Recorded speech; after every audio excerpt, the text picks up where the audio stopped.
everybody. I am Miss Flowers, certified wellness coach. Today we are talking about, well, this is the live webinar series for the silent killer, putting hypertension and heart disease to an end. For some reason, I cannot remember to say that. This information provided in this live webinar series is for educational purposes only and is not intended to replace professional medical advice, diagnosis, or treatment. So now that we got that out the way, I just want to thank all of you for joining this live web series because I know a lot of you were telling me that you couldn't make the webinar back in June. So I just want to thank you guys for watching and letting me know what you think. For some reason, my mic is not working. I don't know why, but it's not. But we're going to move on.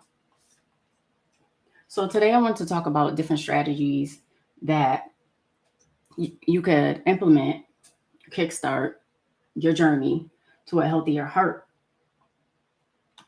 So first thing first is physical wellness. Your physical wellness plays a big role in heart healthiness. So when it comes down to your physical wellness, it comes down to moving your body, it comes down to eating better. Once you can get those down pat, I'm sure for sure that'll help you. It's going to help you significantly because most of us sit at a job all day. We don't move around. We don't move our body. And then when we get off of work, we come home, we sit down, and we're just sitting around and playing on our phone, or you get something to eat, and then you go sit down, you go to sleep. And a lot of times you don't move your body. There was this commercial, I think it was a commercial, and used to say a body in motion stays in motion. You have to keep your body in motion. You have to move. So being that, depending on how bad your heart is, there's only so much you can do. So you have to work your way up to getting to a point where you can do things and not be tired or not be exhausted and feel like you're going to pass out. So when it comes to starting out, I would say 30 minutes a day. 30 minutes, get a good 30 minutes in every day. Walking, something simple as walking. It doesn't have to be, you're going to the gym and you're running on a treadmill for 30 minutes. You can walk 30 minutes a day. But while you don't even have to do it in one 30-minute session. You can break it up into three walks for the day. So let's say that in the morning you get up, you walk for 10 minutes. That's one set. And then in the afternoon for your break or whatever, you walk for another 10 minutes. And then later on, after you eat your dinner, then you walk for another 10 minutes. You can break up those 10 minutes as long as you're getting your body moving, because you got to get your body you got to get your body used to moving again. So that, I think walking is probably the easiest thing you can do for your heart. And you don't even really have to leave the house. Because I know in the winter, I'm not leaving the house. I'm not going out unless I have to go out. I'm not a gym rat, so I'm not in the gym. So when I want to do something, it's going to have to be in the house, or it's going to have to be in the spring and the summer when it's warm. So there's so many things on YouTube. Like there's no reason for you not to do anything because there's so many different things on YouTube. There's so many videos just alone with working out. And I learned that during 2020, during COVID, because we were sitting in the house, wasn't anything to do, and we were working out. We were just Google, like whatever you want to do. If you want to do walking videos, there are so many videos on walking. Hey, Latanya, there's so many videos on walking. So there's really no excuse. Even the other day, it was too hot to go out. I jumped rope in the house because it was way too hot to be. It was almost like 100 degrees outside at that point when I did start jumping rope. So it was way too hot to be jumping in the house as well. But I did something. So walking, you can, and then as you do it more, then you just add more time on, or you add in different routines. There's so much on YouTube. There's so much. Anything you want to learn, I call YouTube University. Anything you want to learn, you can learn from YouTube. There's no excuse for not knowing anything at this point, because There's so much on YouTube. There's something up there for everybody. So when it comes to eating, you know you have to cut back on those seasoned salts for sure. I know we talked about this before, but cutting back on seasoned salt, cutting back on the salt, iodine salt, that I think it's called iodine salt, that salt with the little girl on it with the umbrella, because I know black people love that salt. That salt, cutting back salt and trying to switch over to sea salt, but still, it's still salt.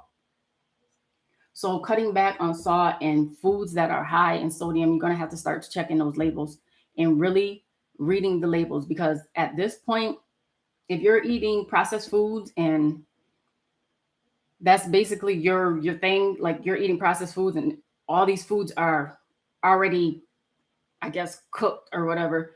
If you're eating those foods are definitely not the foods that you want to be eating when you have, I mean, nobody should be eating them, but definitely eating those foods, those processed foods and canned goods, like canned goods are high in salt too. So you really have to check your labels. You really, really, really have to check your labels, because at this point, if you want to do better, you're going to have to start doing things differently when it comes to your health. And then we have fast food. Like, y'all already know what it is with fast food. I understand that sometimes, it's quick and you just want to grab something to eat, but at the same time,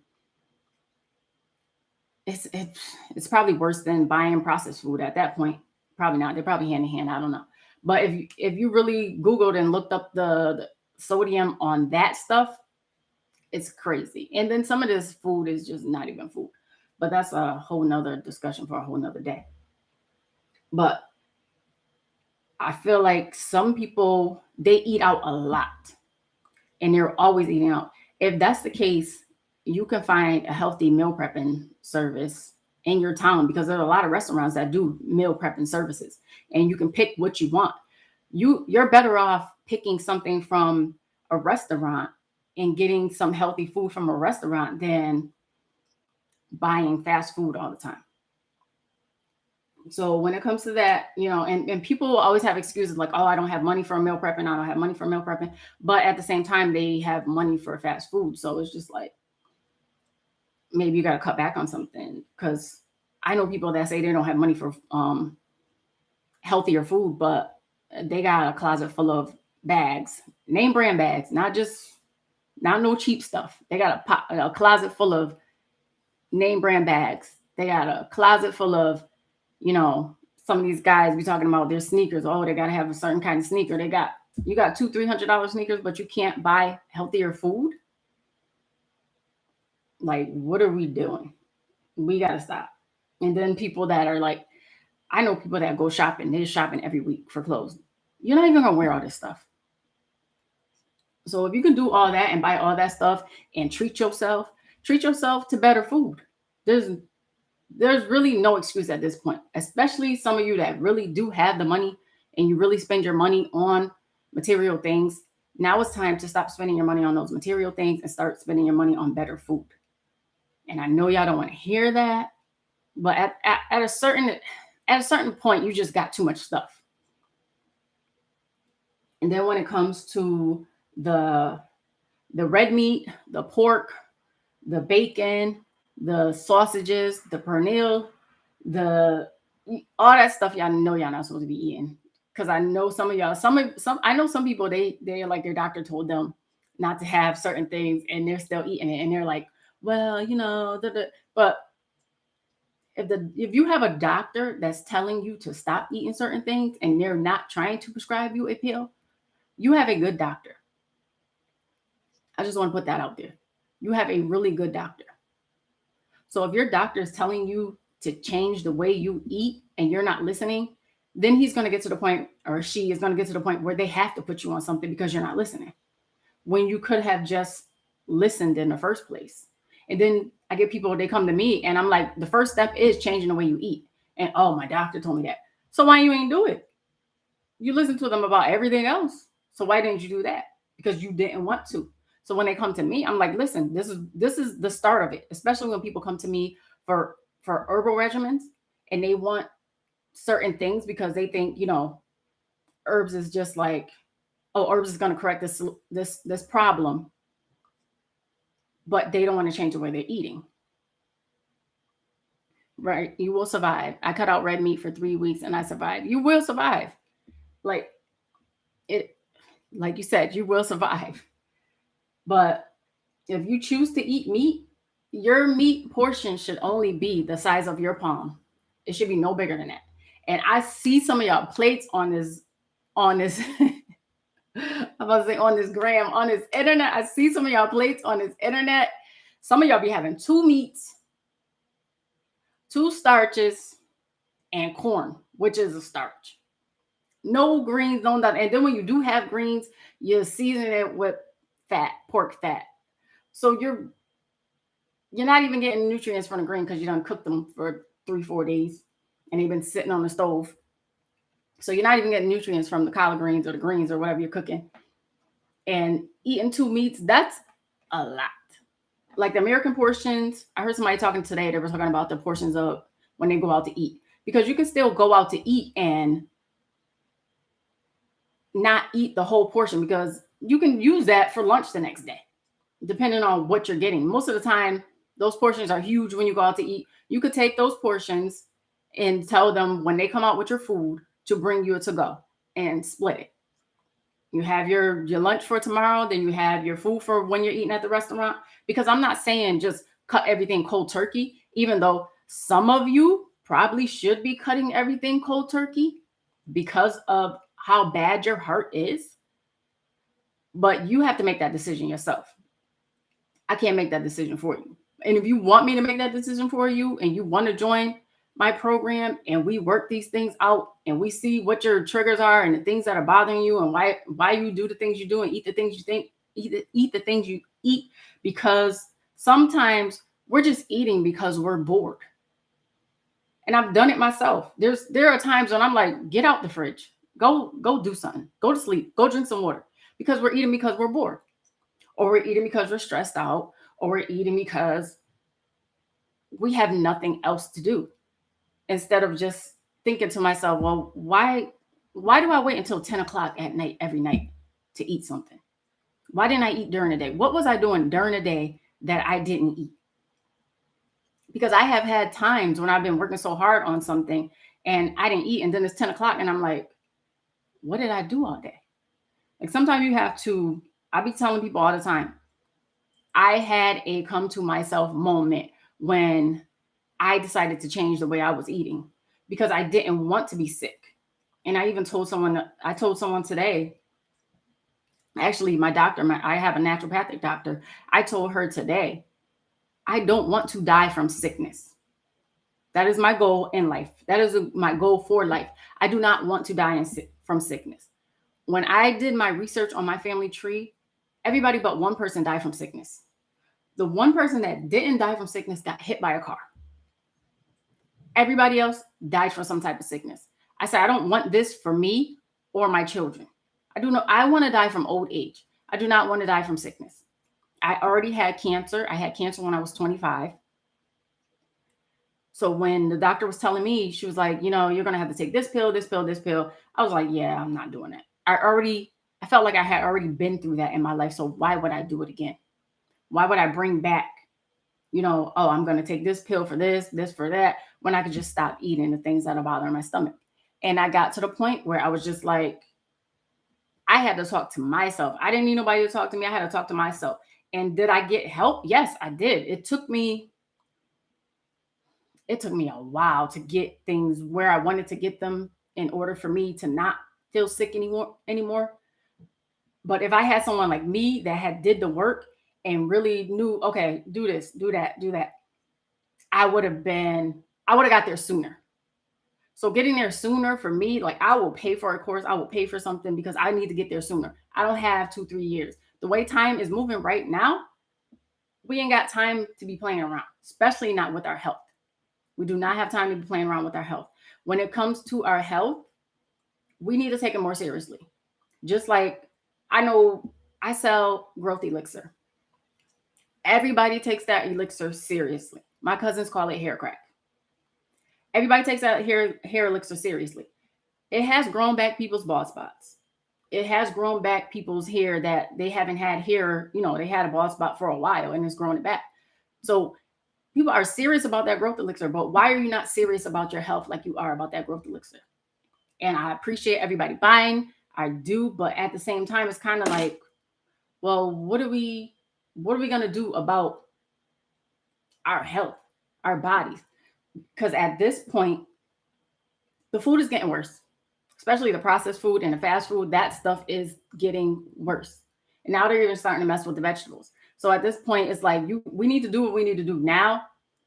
And honestly, we need to grow a garden or move out of states where they're not messing with the food like they're messing with it, because that's really one of my main goals. But that's a whole nother story. But yeah. And then we can talk about smoking and drinking liquor. Smoking cigarettes is the worst thing you can do when you have a heart problem, because smoking cigarettes is just cutting off all your. I mean, for one, it's affecting your lungs, it's affecting your heart, it's affecting the way your heart is pumping. And I know people think, oh, well, cigarettes calm me down, but what else are they doing? You got black tar lungs, you got an issue with your heart now, and then you're smoking cigarettes on top of that. Like we gotta have when people be saying we gotta have a come to Jesus moment, you gotta come to yourself moment and be like, okay, I'm doing too much. I'm doing too much right now. I'm not taking care of my body. And I tell people all the time, especially people that go to church, if you're going to take care of your spiritual temple, you need to take care of the physical temple as well. And that's not even if you go to church or not. If you call yourself being spiritual or call yourself woke or whatever you call yourself in this day and age where people are just so enlightened, but they don't take care of their body, like you have to come on now. Have a come to yourself moment, and really this ain't right. And then on top of that, then alcohol. Yeah. It ain't worth it. It's not worth your health. And like I said, I know some of you smoking. I know I've never smoked cigarettes, so I don't know, but I hear, cigarettes, like somebody right now says smoking had a choke hold on them. I know for sure that some people can go cold turkey. Some people got to go get a patch. Some people got to, they got to wean themselves off. But as long as you're doing something, like you have to start somewhere. And that's the thing. A lot of people don't know where to start. And that's why I help people like start here. Because trying to do everything all at one time is just, for one, is overwhelming. For one, you're going to be overwhelmed, then you're going to quit. And nobody wants that. Because at the end of the day, like I was saying before, most of the people that I talk to, they're moms. They are parents, they're moms, they got kids. And I'm like, if something happens to you, who's going to talk to your kids? We could work on it, Kiki. I mean, but like, if something happens to you, who's going to take care of those kids? And then on top of that, you're feeding the kids what you're eating. And that's why I'm called Queen's Generational Wellness, because I see within my generations that, like I said, everybody died from an illness. Everybody died from disease. So if we're taking one generation to the next generation and it's just getting worse and worse. Like I think my great aunt, I think she was 80 when she passed. But everybody else before that, my grandfather passed away. My mom's dad passed away at 42 from lung cancer. He had some kind of cancer. 42. I'm 42. I'll be 43 at the end of this month. Like, my mother passed away from breast cancer at 62. Last year, she passed away. So I don't understand how we watching everybody die and we're not doing nothing about it. We're not trying to figure out, well, if they was eating like this, and then you get people, they're always talking about, oh, well, our ancestors and da-da-da. They worked in the fields and they probably ate more vegetables than we eat now anyway. They worked in the fields. They was out all day. They wasn't sitting behind a computer. They wasn't scrolling on Facebook, Instagram, YouTube all day. they were outside. Even when you see pictures of them, they got six packs. They got muscles. Like it's not the same. It's not the same, and the food is not the same. So we need to stop using that as a comparison, especially when you look at your ancestor or your great great grandpappy in a picture, and he looked like he about 6'1" and weigh 150 pounds, and you about 6'1" weighing 300 pounds. Like, let's be for real. Be for real. And then last but not least, when it comes to your physical health, take you behind the bed. I know a lot of people, this is why my phone after a certain time, you can't call me. Don't call me. I don't want to talk to you. I'm going to sleep. I take my sleep very seriously. I am going to sleep. I'm going to lay down. I don't care who, if it's an emergency, I'm the last person you should probably call. During the day, yes. Thank you. Thank you, Doc. During the day, yes. But after a certain time, I don't want to talk to you. I don't want to talk to you. I might text you, but I don't want to talk. I'm not staying up all night on the phone with people, especially when you ain't talking about none. I'm not staying on the phone with you all night. I'm not doing it. Don't call me in the middle of the night unless it's like a serious emergency. And that's if I hear the phone. Because sometimes my phone is on airplane mode. And if everybody in my house is in my house, my phone is on airplane mode. The only person that can call or get a call through is my little brother, because he's not here in the town that I live in. But other than that, can't nobody call me in the middle of the night, wake me up in the middle of the night. And everybody knows not to call me. And they know, like, if they text me, like, I'm sorry, I hope your phone is on do not disturb, but I really had to tell you this, da, da, da, da. But other than that, everybody knows, do not call me. I'm not, it has to be a serious emergency for me to get up. Now we get on to, and set a timer. Set a timer to go to bed the same time every night. Because this way, if you're setting that timer, you're going to eat. Really, after 8 o'clock, we shouldn't be eating after 8 o'clock, to be honest. Some people do they don't eat after 6 o'clock. But I say at 8 o'clock the latest, because a lot of people are probably getting into bed at 11, 12 o'clock. But 8 o'clock the latest, you shouldn't be eating anything, because it's just sitting on your stomach. It's not doing anything. That's why a lot of times when you go to sleep and you feel like, I didn't get no rest, because your body's doing all this work trying to break down this food, because it didn't break it down while you were awake. That's why you get the itis, because your body has to basically shut down. And everybody think the itis is this good thing, but it's not. So when you get the itis and your body is shutting down, your body is putting you to sleep, because it needs you to lay down and rest and not use up any more energy, because now your body has to digest all this heavy food that you just ate. So the itis is not a good thing, even though in the African American community, we think that it is. And that means that your food was really good. And when you season it the right way, I'm sure it is really good, but it's not good for your body. And that's where you got to get to the point where, like I said, you got to come to yourself and talk to yourself and be honest with yourself. Like, I know when I eat, I remember the last time I ate pork, and that was before I went plant-based. The last time I ate pork, and I knew I shouldn't have ate it, and I ate it anyway, because my cousin, she on this live right now, she puts her ham in a crock pot. And that was probably one of the last times I celebrated Thanksgiving. She puts her ham in a crock pot, and that ham came out so good. And I kept taking little pieces, going back, taking little pieces, going back, taking little pieces. And finally, that next morning, I was sick as a dog. I was so sick. And I knew I shouldn't have ate it, but I ate it anyway. But at that point, I didn't eat pork anymore. And I was done with it, because I was in a bed for 2-3 days. And I was laid out because I was in so much pain. And I was like, this is stupid. Why are you going to eat something that's going to have you in pain? I know people that are lactose intolerant, and they're like, well, I just wanted to eat this because I wanted ice cream. I wanted to eat some ice cream.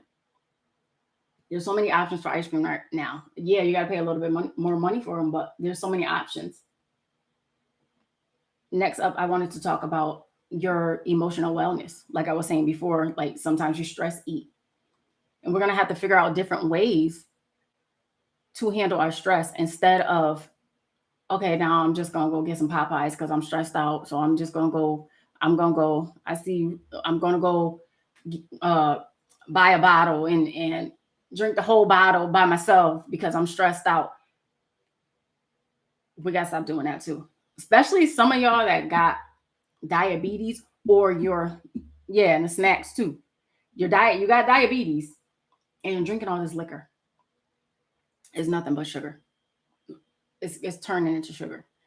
So when it comes down to your emotional wellness, we have to have different techniques that we can use to manage our stress, because we're not managing our stress. The stress is managing us. And I know going to work, you got kids, you got a family. It's a lot. Shoot, I be stressed out driving, like trying not to have road rage because people just drive like they're the only one. Some of them just drive like they're in Mario Kart at this point. They're just crazy. If I don't have to leave the house, I will not leave the house. And if I can get somebody to drive for me and take me somewhere, I'd rather do that. But as far as your emotional wellness, we can start meditation, prayer, yoga, journaling. Journaling would be like a good thing to start, especially if you stress eat a lot. Instead of going to get something, go and write down why you're, for one, why you're feeling the way you're feeling. And two, the foods that you eat when you stress eat. Write those down. And then we get to seek emotional support. But you have to know who you can seek for emotional support and who you can't. And I tell people all the time, people that can't help themselves can't help you. If they can't help themselves, how are they going to help you? They can't. So you have to get to the point where you might not get this emotional support you need, especially if you're trying to change the way you're eating. You might just have to go to a support group. You might just you might have to make new friends. You might have to go to therapy. And I am big on going to therapy. I'm just big on it. A lot of people need to go to therapy and figure out these past traumas and these childhood traumas and go talk to somebody that you don't know. Because once you really get in there and talk to somebody that you really don't know, you can just start laying everything out and you don't feel judged, and they're not going to bring it up. They're not going to get mad at you later and bring it up and try to throw it in your face. That's why I'm big on therapy. Definitely emotional support groups, especially if you don't have a supportive family, because people that don't want to see you do well or don't want to see you lose weight or don't want to see you get off of medication, they're going to tell you you're doing too much. You're doing too much. Why are you doing all this? But trust and believe, once they see your progress, once they see you doing it, what did you do to do? Da, da, da, da. They're going to come back and ask you.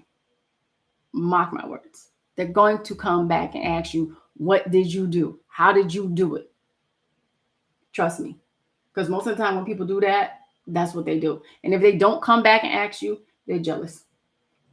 They've been hating on you from before you even wanted to change, because they want you to be their misery to their company. And you ain't got to be misery to nobody's company. Now, when it comes to the emotional eating, I was saying journaling, but sometimes you have to find a hobby, pick back up an old hobby. And if your old hobby was smoking and drinking, that's not the hobby I'm talking about. Pick up an old hobby, figure out what you like to do, what you used to like to do. Write it down. Start doing those things, because that way you will keep your behind out the refrigerator, away from fast food, away from things you ain't supposed to be eating, away from snacks. And I am not saying that this is going to be easy. It's definitely a process, but you have to start somewhere. So when you start figuring out, okay, I told my kids I want to take them roller skating because I used to go roller skating all the time. I used to like going roller skating. So go roller skating. Now, if you know you ain't supposed to be out on those skates right now, then don't be out on those skates. But you got to figure out different things that you like to do and do those things so that you can keep your mind occupied and not so focused on food, because a lot of people don't want to admit that they are addicted to food. And that's what it comes down to for a lot of people, that they're addicted to food and they don't want to go to therapy and talk to a therapist about it. because they're ashamed for one, which you don't have to be ashamed, because if you're getting the help that you need, who cares what anybody else thinks? Because at the end of the day, only you can take care of you. Only you gonna take care of them bad kids you yell at all day long. Only you gonna take care of them. So at the end of the day, go talk to somebody. Go talk to somebody. Talk to somebody you can trust. Talk to somebody that's not gonna bring it back up later on and bring it up when y'all get in an argument. Go talk to somebody. Another thing that brings on stressful eating is not prioritizing your time. You get stressed out about stuff. I didn't prioritize my time. That's how you end up at the fast food place. That's how you end up at the restaurant. That's how you end up door dashing, because you didn't prioritize your time. So start thinking about your day and what you're doing in your day. That's why I was saying, if you can get a meal prepping service, get you a meal prepping service. Because a lot of these meal prepping services, you can pick what you want and how you want it. Do what you need to do. I'm so bad at that. You ain't the only one. Everybody is a work in progress. But I noticed that when I started meal prepping more, I stopped eating things that I wasn't supposed to be eating. So if you can get a meal prepping service, do the meal prepping service. Whatever you need to do that's not going to break your pockets. And even like if you get the kids involved in the meal prepping and getting a food processor was like my best friend when I first started out on this journey. You just got to figure out ways to help yourself, help you be better, because nobody's going to help you be better but you. And then we have to talk about the stressful triggers, like especially some family members, some of y'all, maybe it's your job. That's why I'm saying journal and meditate and try to work your way through these stressful triggers, because you can't just, I mean, some people up and quit their job, they don't care, but everybody can't up and quit their job. Everybody can't. I mean, some family members you can't separate from. Some family members you need to separate from. If you eat better or not mentally, some of those people are taking a mental toll on you, and you need to separate from them. And that's just is what it is mentally. And I did not have that written down, but somebody needs to hear it. Then I'm gonna need you guys to think positive, because when you're doing this and you're in the process of trying to change things, you're gonna get those what if it don't work? What if this? What if that? What if it did? What if you're better at the end of this than you were at the beginning? So start changing. You guys start changing your mind and talking to yourself. Like, you're really gonna have to talk to yourself and get everybody else's talking out of your head, especially when you're trying to do something like this, because you're not just changing for you, you're changing for your family. So when you think about, I'm changing for me first, and then I'm changing for these kids, because a lot of these kids, I worked in the school system, a lot of these kids weighed more than I did, and they were only in like 3rd or 4th grade. A lot of these little girls were wearing they were like double D's, and they would tell me like, well, miss, what's a double D? And I'm like, what do you mean? They were like, my bra's a double D. I'm like, you're 10. Like, and then on top of this, like, the boys look like they have boobs. So you're not just doing this for you. You got to remember that. You're doing it for you first, but after that, you're doing it for them. So when you change the stuff that you're doing, you got to change what they're doing too. And some of your kids, some of them, they're going to give you a hard time. They're going to give you a hard time. But they're going to come around. They're going to, I was in the store with my kids the other day. They wanted a snack. And I was like, I showed them the back of the thing, and I said, look at this. And it says something about I don't know, it has some label on it, but it was basically fake food. And I was like, you have to read the labels even when because they're getting older now. They're not always going to be with me. I was like, you have to read the labels even when I'm not around, because I'm not always going to be with you. And even when you grow up and you get older, you need to know what you're putting in your body, because nobody, and they always say, oh, we didn't learn this in school. It's not. You feed your kids. Your kids is with you. Them, your kids. You feeding them. So you need to be telling them what they should be eating and what they shouldn't be eating, because them, your kids. Just like they my kids. Like, I say to them certain things, I'm just like, you're just not getting that. Like, we're just not doing that. And you don't want to just like deprive them of everything. You don't want to deprive yourself of everything, but some stuff just needs to go. And especially when you read those labels, like some of the sodium and some of this stuff is just like you might as well just pour salt down your mouth at that point because there's so much salt in it. So much, it's just so much. And I'm reading it, I'm like, but that's the great old American way. And then we have, like I said, getting the kids involved, thinking better, eating better, walking, and what was the last one? Oh, limiting stressful people. And I think that was it. I thought I had more, but I think that's for the next video. So once you start working on those, definitely start working on those. You have to start working on those. Come back and watch this video. If you need a copy of some of my notes, I'll send you the notes. Just DM me. But you got to start working on it. You got to start working on it. You got to start talking to yourself. You got to start telling yourself, I can do this. I got this. And when you start feeling discouraged, feel discouraged and go about your way and do what you need to do. Like I had to tell myself the other day because this has been a hell of a week. And I said to myself, suck it up and go about your way because I had other stuff to do. And that was it for me. And I had to do what I need to do. And at that point, I did what I need to do. And even today, there was a lot of stuff that went on today. And I was like, it is what it is.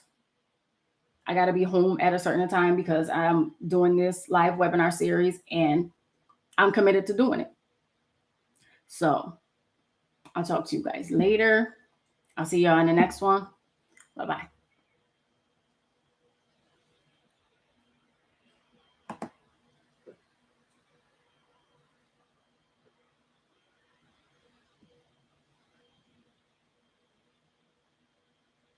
$454 likes. Oh, okay.